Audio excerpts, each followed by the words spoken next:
в розовата градина. От друга страна, не знам какво точно да пиша на Бенка. Едва ли някой преживявал нещо подобно на това, което се случи на мен. А и не знам как да го разкажа така, че Бенка да ме разбере. Думувал съм с каква ли дума бих могъл да се изразя, но такава дума няма. Дали да не му пиша, случи ми се нещо повече от нечувано. Но това Бенка пак няма да разбере какво е да живееш в земята на край света. Пък и би трябвало да му изпратя поне 10 шишета, ако искам да му разкажа всичко за моя баща краля, за розовата градина, за Юм-Юм, за красивия бял Мирамис и за жестокия рицар Като от земята отвъд. Не, никога не бих могъл да му разкажа всичко, което ми се случи. В розовата градина моят баща кралят ме заведе още първия ден. Отидохме там при вечер, вятърът чамолеше в дърветата. Докато вървяхме към розовата градина, чух онази странна музика. Всяка звънтяха хиляди стъклени камбанки. Чуваш ли сребърните ми тополи? Каза моят баща кралят. Вървяхме хванати за ръка.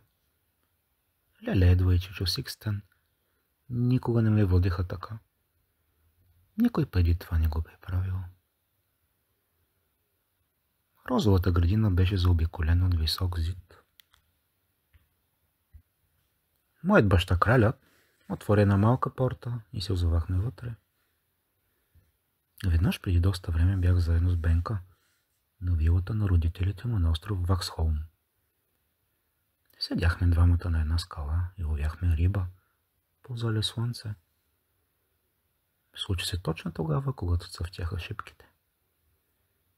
А точно зад нашата скала имаше страшно много шипкови храсти. Далеч не от отвъдната страна на залива току се обади куковица. И аз се помислих, че на този свят едва ли има по-голяма красота.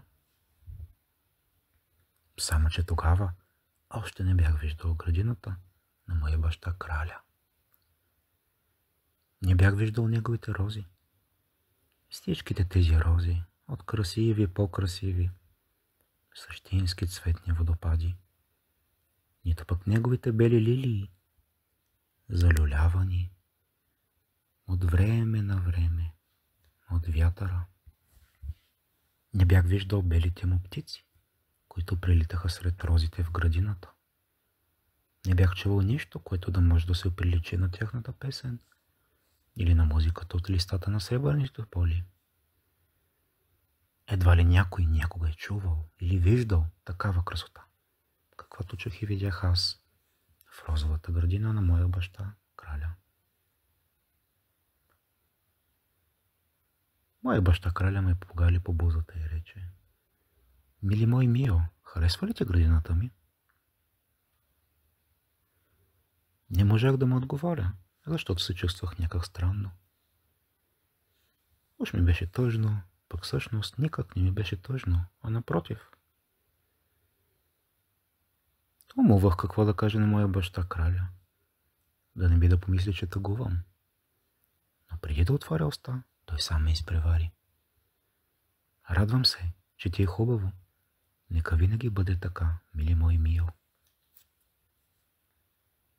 И отиде да приказва със своя градинар, който стоеше встрани и го чакаше. Аз пък тръгнах да се поразходя сам. За малко да се замая от толкова много красота.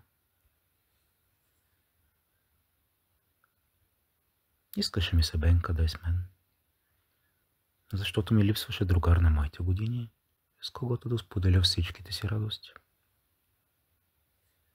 Но точно в този миг Бенка, горкичкият, навярно беше в Тегнирската градина, където духаше и валеше както обикновено. Беше мрачно и неприветливо. Той сигурно вече знаеше, че съм изчезнал.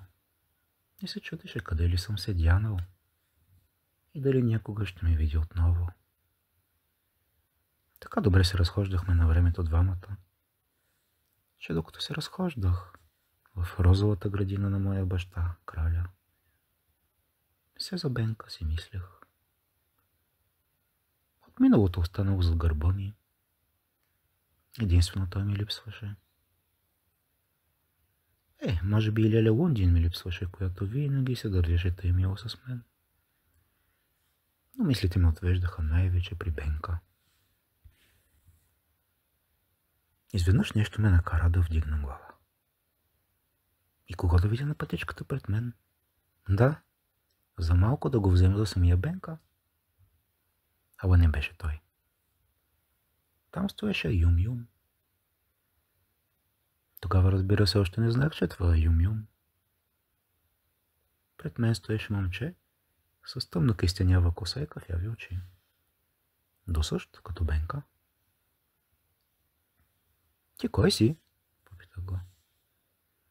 Аз съм Юм-Юм, отвърна той. Аз забелязах, че все пак не прилича съвсем на Бенка. Изгледаше по-сериозно, по-кротко. Бенка, разбира се, също е кротък. И той като мене. Кога повече, кога по-малко. Но все се случваше и да се изчепкаме и да се позбием. Докато си Юм-Юм, ми се виждаше направо немислимо да се сбиеш. Прекалено кротък изглеждаше. Да ти кажа ли аз пък как се казвам? Попитах. Казвам се Босе. Не, какви да говоря? Казвам се Мио. Знам, че се казваш Мио. Отвърна Юм-Юм. Нашият повелител краля разтръби из цялото кралство веста, че Мио се е завърнал. Представете ли си? В радостта си, че най-сетне ме е намерил моя баща краля и наредил тази вест да обходи цялата му земя. А ти имаш ли си баща, Юм-Юм? Попитах аз, с искрена надежда и желание да е така. Разбира се, че имам баща, твърна Юм-Юм. Моят баща е градинар при нашия повелител краля. Искаш ли да дойде с мен да ти покажа къде живея? Исках, разбира се. И Юм-Юм припна пред мен по криволичещата пътека към най-отдалечения край на розовата градина. Там се гушеше бяла каштурка със славен покрив, досъж като в приказките. По стените по покрива и се виеха толкова много рози, че от самата нея почти нищо не се виждаше. През отворените прозорци на воля влитаха и излитаха бели птици. От едната страна на каштурката имаше пейка маса и цяла редица кошери. А самите пчели жужжаха наоколо и с розите. Откъм кухнята долетя глас. Юм-Юм, ти май забрави, че е време за вечеря. Гласът беше на майката на Юм-Юм. Тя излезе на прага и се засмя. И тогава видях, че е досъж като Леля Лундин. Само дето беше, може би, по-красива. Иначе имаше същите пълни бузи с дълбоки тръпченки.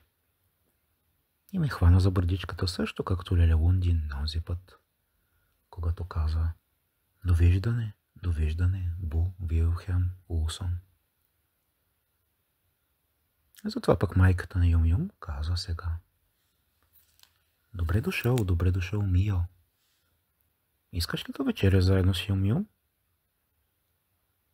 О, благодаря, казах. Стига да не ви затрудня. Тя каза, че никак нямало да я затрудня. Двамата с Юм-Юм седнахме на масата пред къщата. Майка му донесе голяма чиния с бухти, конфитюр от ягоди и мляко. И като се нахвърлихме двамата с Юм-Юм, щяхме да се пръснем от ядене. И все се гледахме един друг и все се смеехме. Толкова ми беше хубаво заедно с Юм-Юм. Тогава се зададе моят баща краля, заедно с градинаря, таткото на Юм-Юм. Изведнъж се постреснах, че на моя баща краля може да не му се понрави. Дето съм седнал да се храня, а се смея тъй високо. Да, тогава още не знаех колко добър е моят баща краля. И че той ме обича такъв, какъвто съм си. Като ме видя там, моя баща краля се спря. Мили мой Мио, седи си тук и се смееш, а? Каза той. Да, извинявай, отвърнах аз, защото реших, че също, като Чичо Сикстен или Ледова, моя баща краля не обича да се смеят високо. Смей се на воля, каза моя баща краля. Обърна се към градинаря. Обичам птичите песни. Обичам музиката на моите сребърни тополи. Но най-много всичко обичам да слушам смеха на сина си в розовата градина. Тогава за пръв път разбрах, че никога не бива да се боя от моя баща краля.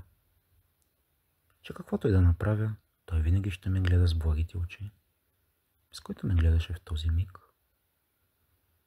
И щом разбрах това, ми стана хубаво, както никога не ми е било. Толкова ми беше хубаво, че ми се прииска да се разсмея от все сърце. Отметнах глава и като прихнах, почти подплаших птиците. Юм-Юм помисли, че продължавам да се смея заради птицата, която отмъкна една от бухтите и също избухна в още по-весел смях. Но постепенно към него се присъединиха и татко му, и майка му, и моят баща краля. Когато се нахранихме, ние с Юм-Юм се втурнахме в розовата градина. Запремятахме се на кълба по поляните. Хукнахме да играем на жмичка сред розовите храсти.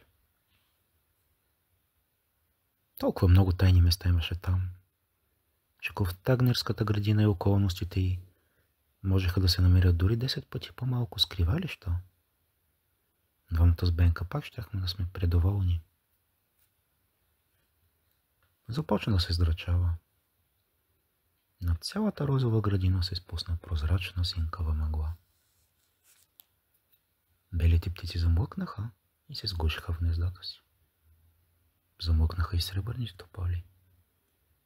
В розовата градина се възцари тишина. Само на върха на най-високата сребърна топола остана да пее голяма самотна черна птица. Тя пеше по-хубаво от всички бели птици, взети заедно. И ми се стори, че пее именно за мен. Свечерява се, а скоро ще дойде и нощта, каза Юм-Юм. Трябва да се вървя. Не си отивай, помолих аз.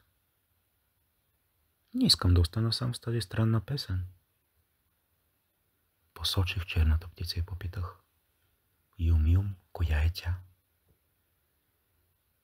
Не знам, отвърна Юм-Юм. За себе си я наричам Жао птица. Просто защото е такава черна. Но може би си има съвсем друго име. Май нещо не ми харесва, казах. На мен пък Жао птица ми харесва, отвърна Юм-Юм. Има толкова добри очи. Лека нощ, Мио. Сбогува се той и побягна. Точно тогава се появи моят баща краля. Хвана ме за ръка и двамата тръгнахме към дома през розовата градина. Жал птица продължи да пее, но сега, когато стиснах ръката на моя баща краля, от песента и вече не ми ставаше болно. Преди да излезем през портата, видях само как Жал птица разпели своите големи черни криле и полетя право към небето. А на него вече блещукаха 3 звездици.